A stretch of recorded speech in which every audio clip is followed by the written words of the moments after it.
Bonjour à toutes et tous et merci de nous rejoindre pour cette vidéo de lancement de l'opération 12.5 actuellement en ligne sur Finpol. Et on a aujourd'hui le plaisir effectivement d'accueillir le président et cofondateur de la société 12.5, Paul Martichoux. Bonjour Paul. Bonjour. Merci effectivement pour le temps que vous nous accordez et effectivement le pitch que vous allez avoir sur la présentation du lancement de cette opération. Donc la levée de fonds est actuellement en cours sur Finpol, une opération donc en action. On vient participer au capital de la société 12.5 et avant effectivement de laisser la place au gérant, nous allons effectivement présenter quelques chiffres sur Finpol. Finpol, donc l'an dernier, donc plateforme de crowdfunding, avec une collecte effectivement en B2C et en B2B avec les conseillers en gestion de patrimoine. On a collecté l'an dernier un peu plus de 77 millions sur deux offres, l'immobilier et l'entreprise. Aujourd'hui, on va se focaliser effectivement sur la partie entreprise, toujours en ayant effectivement nos critères de sélection en termes de levée de fonds. Paul pourra effectivement en témoigner.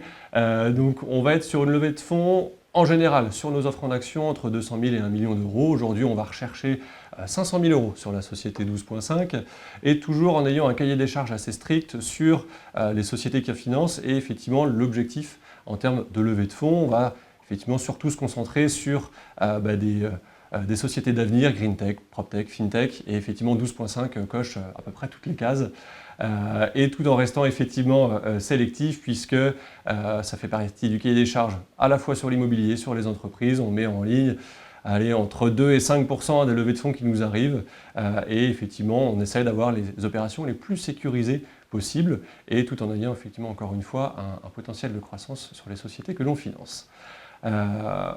Voilà pour l'introduction, je vais laisser effectivement la place à Paul qui va nous présenter effectivement la société 12.5, la genèse du projet, comment on en est arrivé là et effectivement pourquoi cette levée de fonds, Paul. Merci beaucoup. Merci beaucoup de prendre le temps de faire cette vidéo également pour favoriser la compréhension de tous de notre société. Donc 12.5, c'est la première application plateforme qui est 100% dédiée aux besoins de stationnement des utilisateurs de deux roues. Je suis assez large volontairement parce que ça couvre les usages des flottes de logistique, d'acteurs de logistique ou de livraison du dernier kilomètre qui sont tous en train de transitionner leur flotte anciennement Kangoo, on va dire, de livraison de colis vers du vélo cargo. Ça répond aux besoins du DRH d'entreprise qui est en charge du plan mobilité pour ses salariés et qui doit faire face au principal problème remonté par ses salariés pour le passage au vélo, qui est de dire oui, mais où on le stocke des vélos, notamment des vélos électriques, quand on n'a pas de local à vélo dans l'entreprise. Ça répond également aux besoins des acteurs, ce qu'on appelle de free floating, c'est-à-dire les acteurs de flotte en libre service. Donc nous, par exemple, on travaille déjà avec Cityscoot, Lime, qui ont un peu les mêmes sujets que les acteurs de logistique urbaine, c'est-à-dire qui cherchent des micro-hubs pour recharger leur flotte dans la ville plutôt que des grands hubs en dehors de la ville.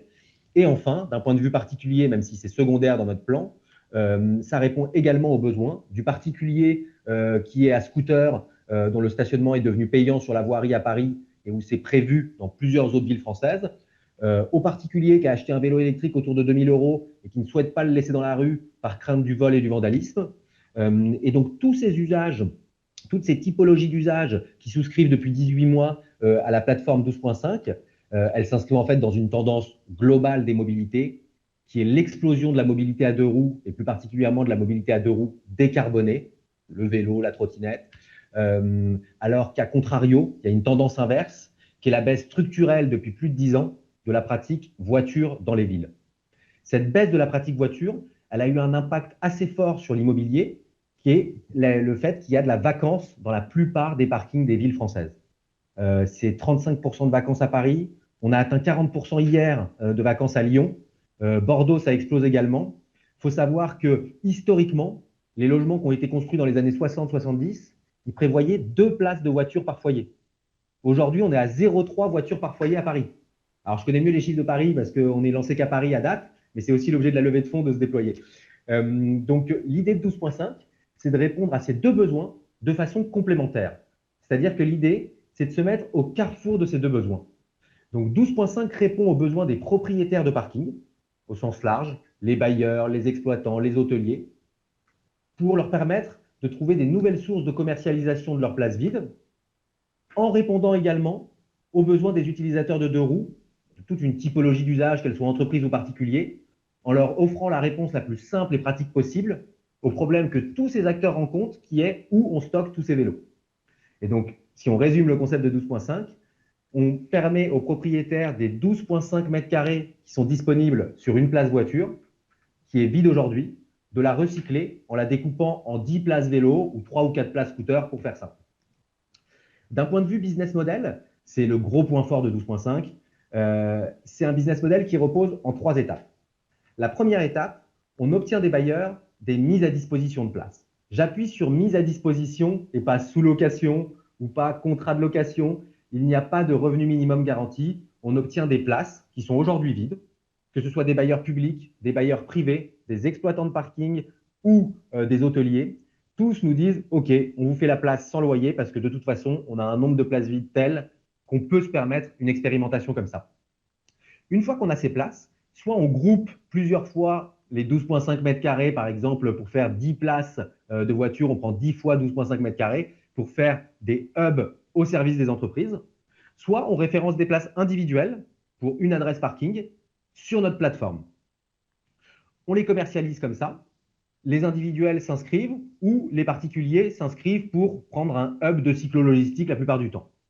Une fois qu'on a ces contrats avec nos clients, qu'ils soient professionnels ou particuliers, à ce moment-là seulement, on est redevable de 50% de notre revenu auprès des bailleurs. En revanche, imaginons que je référence une place qui n'a pas de demande, je bloque une place chez le bailleur et j'ai 0 € de loyer. Lorsque j'ai un abonné, je dois payer 1/10 du loyer, 2 abonnés, 2/10, 3 abonnés, 3/10, et ainsi de suite. La charge locative est donc 100% variabilisée. C'est un des éléments qui est clé dans notre business model et qui nous permet d'avoir un BFR qui est quasiment structurellement négatif pour l'avenir. Aujourd'hui, on doit tout installer, mais dans l'avenir, une fois que tout sera installé, ce sera structurellement négatif comme besoin en fonds de roulement. On est donc assez bien reçu chez les bailleurs, vous l'aurez compris, au vu du taux de vacances. Et pour vous donner un exemple, on a un bailleur privé qui récemment nous a contactés en nous disant « Nous, mon commissaire aux comptes, au vu du taux de vacances dans mes parkings, m'a demandé de déprécier cet actif parce qu'il n'avait plus de revenus générés par l'actif. Et donc, le commissaire aux comptes a commencé à lui dire « Il va falloir déprécier ton parking ». Et donc, il a trouvé des nouvelles sources, on l'a référencé. Comme son parking était placé dans le centre de Paris, il s'est rempli en 2 semaines avec entreprises de cyclo-logistique et particuliers. Le parcours utilisateur, il est très simple. Que ce soit pour une entreprise ou pour un particulier, tout d'abord, on va sur la carte 12.5, on remplit son adresse. Alors, pour une entreprise, ça peut être une zone de livraison visée. Pour un particulier, ça peut être l'adresse de son lieu de travail ou l'adresse de son habitation. On trouve le 12.5 le plus proche de chez soi. On renseigne si c'est un vélo, un scooter ou la taille de la flotte pour une entreprise. Quand on fait des contrats avec Amazon, évidemment, c'est plus de 100, 200, 300 vélos cargo quelquefois comme contrat. Et ensuite, on s'engage sur 1 mois, 6 mois, 12 mois, sachant que le prix par mois pour un particulier pour un vélo est à peu près de 20 € par mois. Après, pour les contrats B2B, c'est différent, ça dépend de la taille du hub, des prestations de travaux associées. Et en 48 heures pour un particulier et 3 semaines en moyenne pour une entreprise, le client a accès au parking grâce à l'application 12.5 qui lui permet d'ouvrir la porte de garage. Un des éléments qui est extrêmement sécurisant pour un investisseur, c'est la taille de ce marché qui n'en est qu'au début de son explosion. Aujourd'hui, le marché de ce qu'on appelle la logistique du dernier kilomètre, c'est 1,5 milliard d'euros en France. La part locative, elle est entre 300 et 450 millions de parts locatives.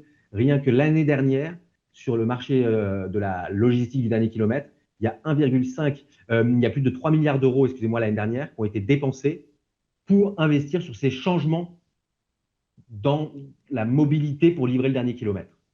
Ce marché, il est énorme et il peut se déployer quasiment sur tout le territoire, toutes les villes, tous les villages du territoire, parce que il est tout simplement corrélé à l'explosion des commandes e-commerce.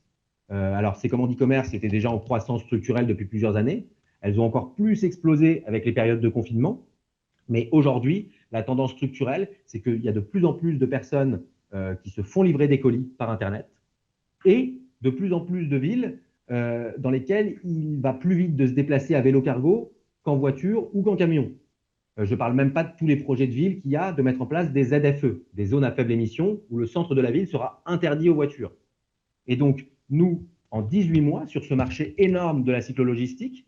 On a d'abord eu des clients qui étaient des pure players vélos, comme la petite reine, qui nous contactaient pour un ou deux vélos cargo, pour arriver aujourd'hui à les plateformes de e-commerce les plus grandes qui nous contactent en direct, ou les transporteurs historiques, qui cherchent tous des solutions et qui cherchent tous à anticiper les projets de zones à faible émission pour transférer leurs anciennes flottes voitures vers des flottes de vélos cargo.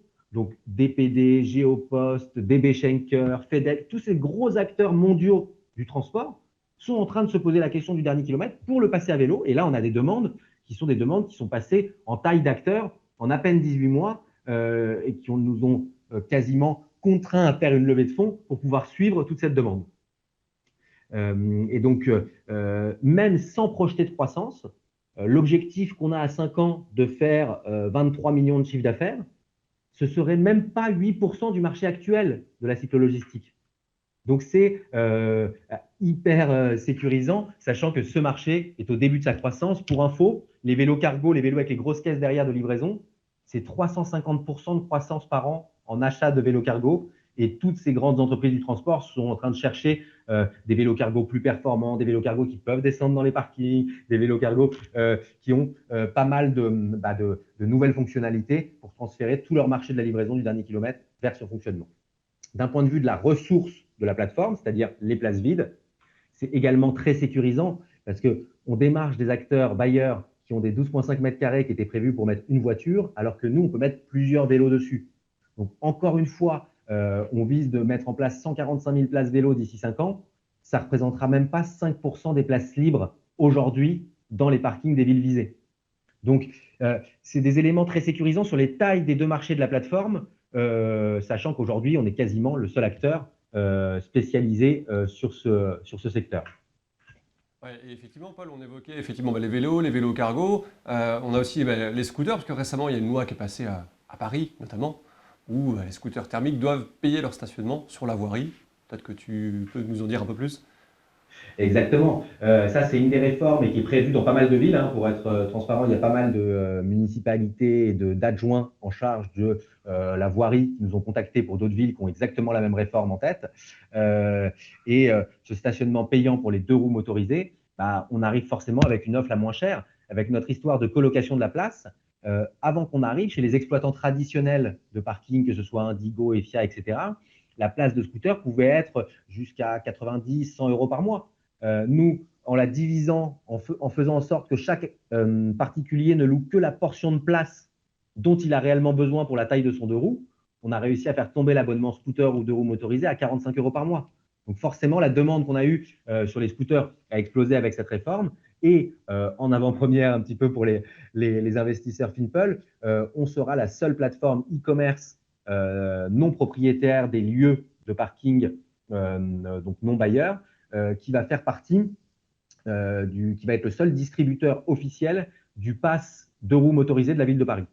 Donc, on va pouvoir distribuer le pass motorisé, deux roues motorisé de la ville de Paris. Et on sera la seule plateforme qui peut le faire. Ça arrive prochainement sur notre site. Mais donc, c'est un élément très légitimant en termes d'officialité de l'abonnement distribué. On parlait des villes visées à l'instant, et effectivement, donc, il y a un déploiement qui est déjà très important sur Paris, puisque je crois que vous êtes la première société référencée quand on cherche parking vélo sur Paris, sur Google. Et effectivement, il y a d'autres villes qui ont ce besoin-là, et effectivement, il y a un déploiement qui est prévu dans d'autres villes dans les années à venir, c'est ça? Exactement. Alors nous, le plan qu'on a, il est très précis, c'est-à-dire que tout d'abord, on va se déployer par le B2B. C'est-à-dire qu'aujourd'hui, on travaille avec des bailleurs nationaux. On travaille avec des acteurs de cyclologistique nationaux. Donc, on a toute l'offre et la demande, on va dire, pour aller mettre en place des lieux B2B sur lesquels on pourra atteindre une rentabilité rapide du modèle. À partir du moment où on aura atteint cette rentabilité rapide du modèle, on va déployer le B2C, mais là, en revanche, uniquement sur les grandes métropoles françaises. Comme je vous le disais, le B2B, à la limite, on cherche en ce moment pour des grandes plateformes e-commerce, des hubs de cyclologistique au milieu de la Creuse. Pour une raison simple, c'est qu'il n'y a plus de boutiques physiques et donc encore plus de livraisons. Et donc, ils veulent passer leur livraison également en vélo cargo. Donc, c'est pour ça que le B2B, on va le déployer là où la demande nous mène pour atteindre la rentabilité la plus rapide possible. Une fois qu'on aura atteint cette rentabilité, on attaquera ville par ville les villes citées, qui sont des villes à fort potentiel cyclable et avec des plans de pistes cyclables déjà mis en place. Et effectivement, donc on voit le BP aujourd'hui, et c'est vrai que tu l'évoquais à l'instant, on a une structure de coûts principalement variable sur la sous-location, et effectivement, on a déjà effectivement un chiffre d'affaires quasiment sécurisé pour 2023 avec les commandes déjà reçues et un vrai potentiel de rentabilité à très court terme. C'est un peu le but de ce modèle, c'est-à-dire que c'est un modèle où la charge variable, la charge locative est 100% variable. Donc, c'est-à-dire qu'on ne se met pas à risque d'un point de vue immobilier. Et les CAPEX ont été pensés pour être activables, désactivables quasiment à la demande. Alors, bien sûr, on va investir un petit peu de plus en plus avec cette augmentation de capital, dont le but est également de structurer notre service. Mais jusqu'à aujourd'hui, on installait quasiment les places à la demande. J'exagère un peu, on a toujours 500 places d'avance sur Paris, mais on installait quasiment à la demande afin d'immobiliser le moins de cash possible et de pouvoir piloter notre structure de coût au regard de la structure d'abonnement que nous avons. Sachant que notre taux de churn est uniquement de 8% sur le B2C et inexistant à date sur le B2B, c'est très sécurisant comme mode de pilotage d'entreprise pour atteindre des taux de marge assez rapides. Ouais, exactement. Ok. Merci Paul pour cette présentation très claire. Et effectivement, alors on va parler un peu plus de la levée de fonds, puisqu'effectivement on n'est pas les seuls aujourd'hui à entrer au capital de 12,5, parce qu'il y a aussi beaucoup de demandes, comme tu l'évoquais à l'instant.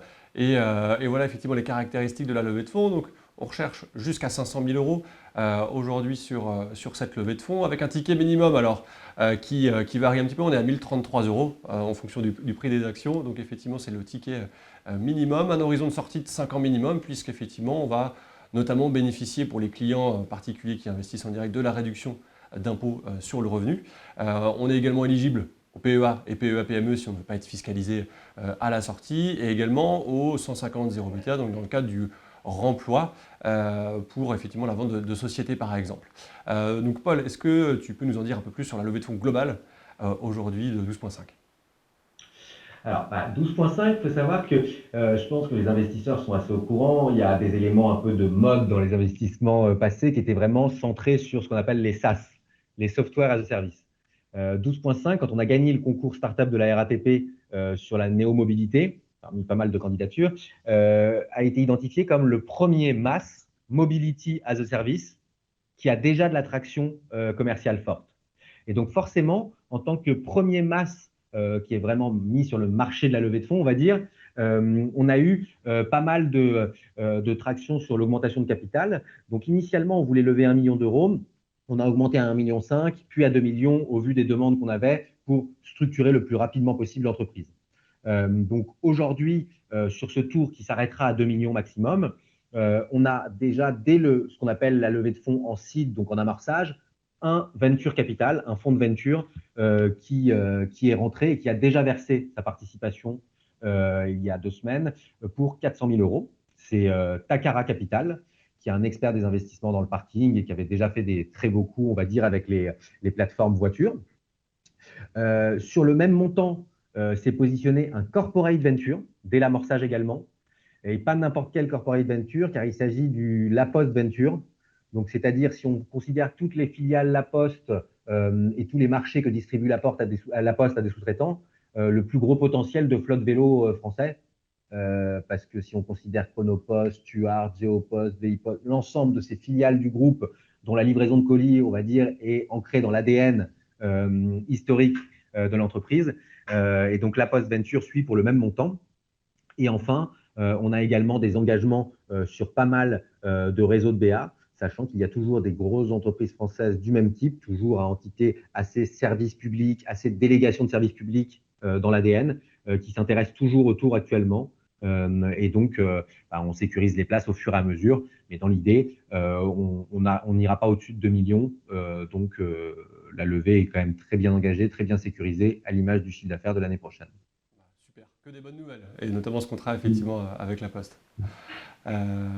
Merci Paul. Donc effectivement, avant de passer aux questions, on doit aussi effectivement informer des différents risques d'un investissement sur du crowdfunding, que ce soit en obligation ou en action, avec éventuellement des risques de perte en capital, pas de liquidité, on ne pourra pas forcément revendre ses parts à la sortie. Et effectivement, donc quelques questions qu'on peut effectivement nous poser. Donc aujourd'hui, comment font les utilisateurs de 12.5 pour accéder au parking, qu'ils soient particuliers ou salariés par exemple d'une entreprise? Ils utilisent l'application 12.5. Donc c'est vraiment, ils s'inscrivent sur la plateforme, ils référencent leur deux roues. En 48 heures, ils reçoivent leur plan d'accès et l'accès application qui leur permet d'ouvrir la porte de garage et de recevoir le code pour le gros cadenas qui est mis à disposition sur la place. C'est ça, donc une sorte d'API, on va dire, entre l'application et le badge du parking qui permet effectivement aux utilisateurs de tout faire avec leur téléphone finalement. Exactement. On a un boîtier 12.5 qu'on vient placer sur les portes de parking et elle détecte l'application avec le droit d'entrée de l'utilisateur. Okay. En termes de contrats, effectivement, avec les sociétés, comment se sécuriser ces contrats? Si par exemple il y a un changement de gérant demain chez La Poste par exemple, et effectivement il veut faire autre chose de ses places de parking, comment sont sécurisés les contrats avec ces entreprises? Alors, les contrats, on a un contrat cadre qui est un contrat sur un nombre de parkings qui dure souvent, on va dire, 3 ans avec exclusivité pour nous. Lorsqu'on a des contrats B2B, c'est-à-dire pour des sous-traitants d'Amazon, des sous-traitants d'AliExpress ou des gros transporteurs, on met en place des contrats d'activité. Donc, c'est des engagements sur 3 ans, 6 ans, 9 ans pour les clients. Et dans ce cas-là, on passe un avenant à notre contrat cadre uniquement pour l'adresse spécifique, pour faire un contrat miroir avec notre bailleur et être sûr de ne pas se retrouver dans une situation délicate si le contrat cadre s'arrêtait et que le contrat B2B soit toujours en cours. Ok, donc effectivement sur des contrats qui sont sécurisés sur plusieurs années, quoi qu'il arrive avec les bailleurs. Pour le B2B, oui. Ouais, ok. Pour le B2C, 90% de nos abonnements sont sur 12 mois. Mais avec un taux de churn très faible, la plupart de nos désabonnements, les 8% qu'on a de désabonnements sur les premières années, c'est des gens qui déménagent. Ok. Et vous mettez combien de temps à peu près à remplir une place de parking que vous aménagez aujourd'hui? Honnêtement, impossible de répondre. Ça dépend tellement de la localisation. Aujourd'hui, on ouvre une place dans le Marais. Je lui donne 3 heures sur la plateforme pour se remplir. Ouais.